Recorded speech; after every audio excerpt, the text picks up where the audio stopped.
आता 12वीच्या परीक्षेत चांगले गुण मिळाल्यावर विद्यार्थ्यांना स्कूटी मिळणार आहे, अशी योजना राजस्थान सरकारने सुरू केली आहे।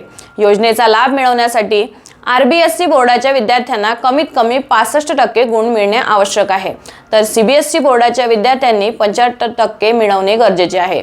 विद्यार्थ्यांच्या कुटुंबाचे उत्पन्न 2.5 लाखांपेक्षा जास्त नसावे। विद्यार्थ्यांना शिक्षण घेण्यासाठी प्रोत्साहित करण्यासाठी ही योजना सुरू केली आहे, जेणेकरून विद्यार्थी अभ्यास करतील।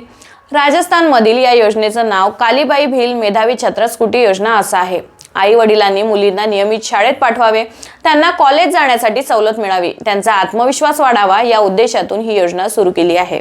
ही स्कूटी विद्यार्थ्यांच्या नावावर असते। या योजनेत स्कूटीचा 5 वर्षांचा इन्शुरन्स मिळतो, 1 वर्षांचा फुल इन्शुरन्स आणि 5 वर्षांचा थर्ड पार्टी इन्शुरन्स मिळतो। तसेच 2 लिटर पेट्रोल आणि 1 हेल्मेट दिले जाते। तसेच ज्या विद्यार्थ्यांना ही स्कूटी मिळेल ते लोक 5 वर्षांसाठी ही स्कूटी विकू शकत नाही।